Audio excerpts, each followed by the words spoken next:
As have others, Como otros lo han hecho, también le extiendo al Elder Anderson una bienvenida cálida a su nuevo llamamiento y le aseguro que he tenido un testimonio de que es llamado por Dios y que va a necesitar esa seguridad en los días próximos.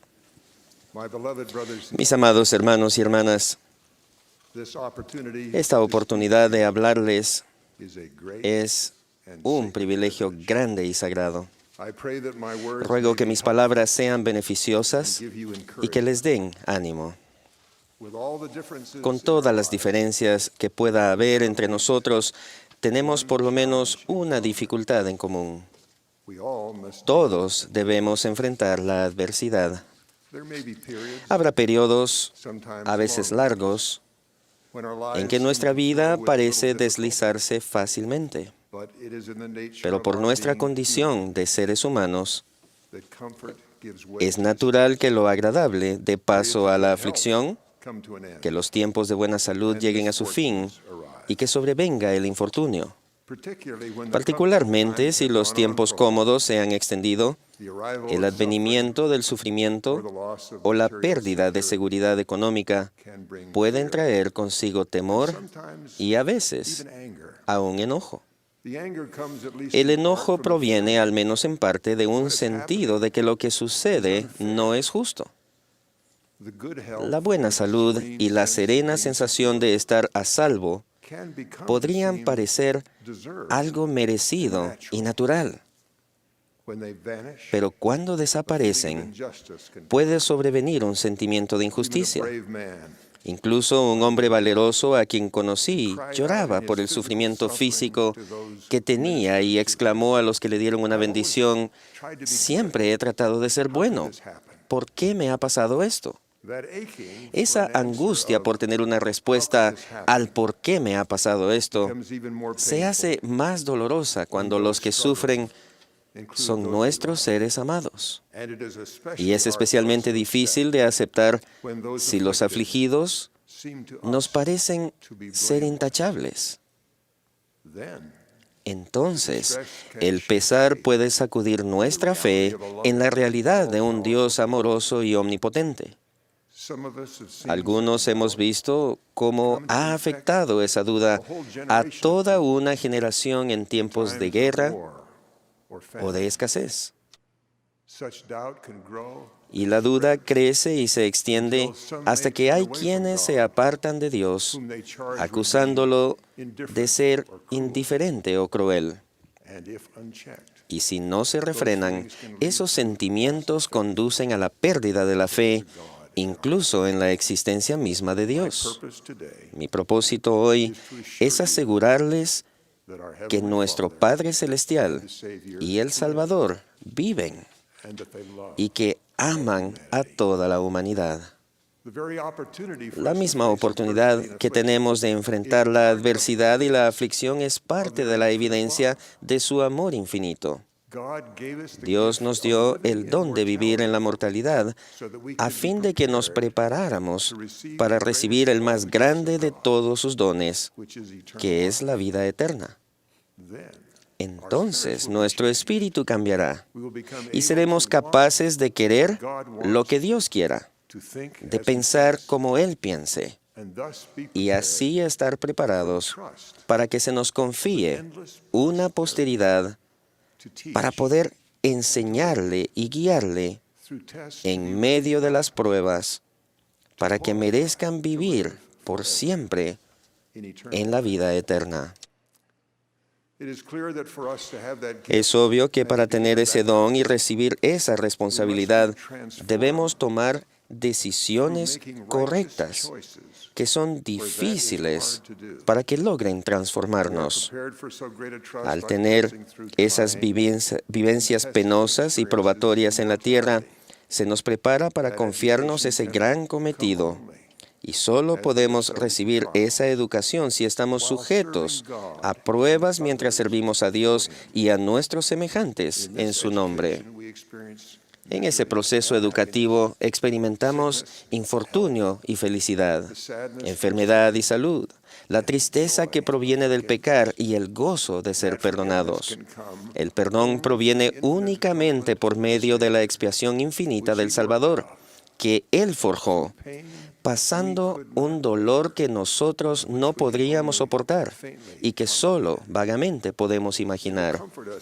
Cuando en medio de la aflicción debemos esperar el alivio prometido por el Salvador, nos confortará el hecho de que Él sabe, por experiencia propia, cómo sanarnos y auxiliarnos.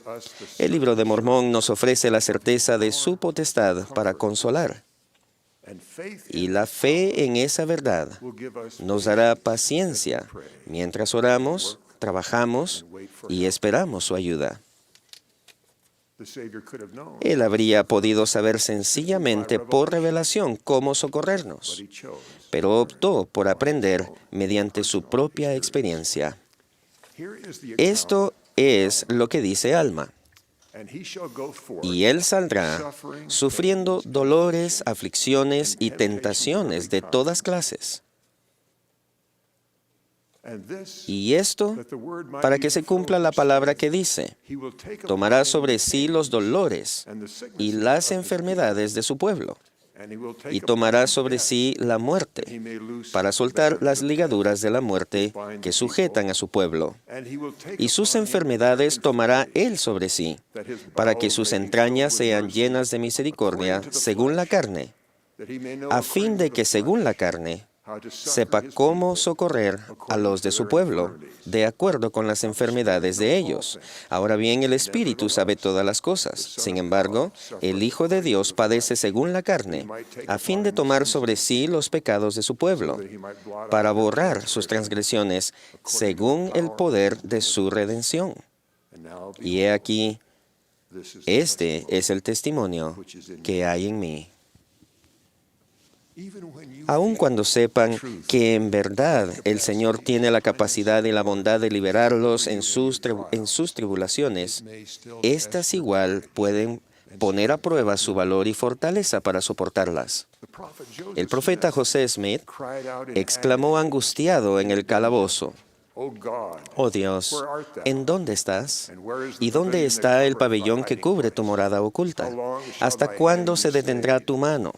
Y tu ojo, sí, tu ojo puro, contemplará desde los cielos eternos los agravios de tu pueblo y de tus siervos, y penetrarán sus lamentos en tus oídos». La respuesta del Señor me ha ayudado a mí y nos animará a todos en tiempos tenebrosos. Y aquí dice: «Hijo mío, pasa tu alma. Tu adversidad y tus aflicciones no serán más que por un breve momento. Y entonces, si los sobrellevas bien, Dios te exaltará. Triunfarás sobre todos tus enemigos. Tus amigos te sostienen y te saludarán de nuevo con corazones fervientes y manos amistosas. No eres aún como Job. No contienden en contra de ti tus amigos, ni te acusan de transgredir, como hicieron con Job. He visto cómo surgen fe y valor de un testimonio de que es verdad, que se nos está preparando para la vida eterna. El Señor rescatará a sus discípulos fieles, y el discípulo que acepte una prueba como una invitación para progresar y por lo tanto merecer la vida eterna, encontrará paz en medio de sus luchas. Hace poco hablé con un padre joven que perdió su trabajo en la reciente crisis económica. Y sabe que hay cientos de miles de personas que tienen exactamente las mismas aptitudes que él y están desesperados buscando trabajo para mantener a su familia. Su tranquila confianza me hizo preguntarle qué había hecho para sentirse tan seguro de que iba a encontrar la forma de mantenerla. Me contestó que estaba examinando su vida para cerciorarse de haber hecho todo lo posible por ser digno de la ayuda del Señor.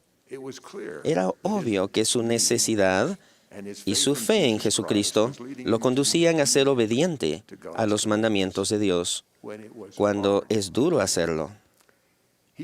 Me dijo que había reconocido esa oportunidad de examinarse mientras él y su esposa leían en Alma, donde dice que el Señor preparó a un pueblo para el Evangelio por medio de la adversidad. Recordarán el momento en que Alma se volvió hacia el hombre que dirigía un grupo y le dijo que los perseguían y los rechazaban a causa de su pobreza. Y el registro dice, y cuando Alma oyó esto, volvió su rostro directamente hacia él y los observó con gran gozo, porque vio que sus aflicciones realmente los habían humillado y que se hallaban preparados para oír la palabra. Por tanto, no dijo más a la otra multitud, sino que extendió su mano y clamó a los que veía, aquellos que en verdad estaban arrepentidos, y les dijo, veo que sois mansos de corazón, y si es así, benditos sois. La Escritura continúa elogiando a los que nos preparamos para la adversidad en los tiempos prósperos. Muchos de ustedes tuvieron la fe para intentar merecer la ayuda que ahora necesitan antes de que llegara la crisis. Alma continúa. Sí. El que verdaderamente se humille y se arrepienta de sus pecados y persevere hasta el fin, será bendecido. Sí, bendecido mucho más que aquellos que se ven obligados a ser humildes por causa de su extrema pobreza. El joven de quien les hablaba había hecho algo más que guardar comida y ahorrar un poco para las dificultades que los profetas vivientes habían anunciado. Comenzó por preparar el corazón para ser digno de la ayuda del Señor, que sabía que iba a necesitar en un futuro cercano. El día en que él perdió el empleo, cuando le pregunté a la esposa si estaba preocupada, me dijo con voz alegre, no,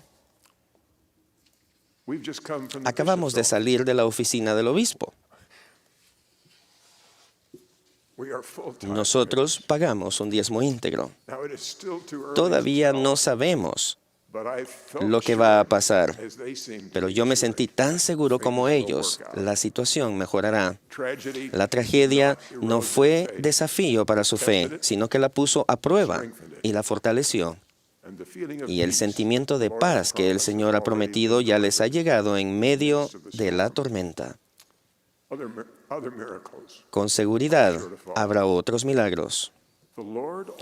A fin de fortalecer y purificar a las personas, el Señor siempre adapta el auxilio a lo que éstas necesiten. Muchas veces la ayuda llegará en forma de inspiración para hacer algo que sea particularmente difícil para la persona necesitada. Una de las grandes pruebas de la vida es perder por la muerte al marido o a la esposa a quien se ama. El presidente Hinckley describió su dolor al no tener más a la hermana Hinckley a su lado. El Señor sabe del vacío de los que quedan separados de un ser querido por la muerte. Por su experiencia terrenal, conoce el dolor de las viudas y sus necesidades. En medio del tormento de la cruz, pidió a un apóstol amado que cuidara a su madre viuda, que estaba a punto de perder a un hijo. Él ahora siente el pesar de los hombres que pierden a la esposa y el pesar de las mujeres que quedan solas por la muerte del marido. La mayoría de nosotros conoce viudas que necesitan atención. Lo que me conmueve es haber sabido de una, ya mayor, a quien yo pensaba visitar otra vez, que cuando tuviera el tiempo pensé, que tuvo la inspiración de ir a ver a una viuda más joven para consolarla. Una hermana viuda que necesitaba consuelo fue enviada para consolar a otra. El Señor ayudó y bendijo a dos viudas al inspirarlas para animarse la una a la otra. De ese modo, prestó auxilio a las dos.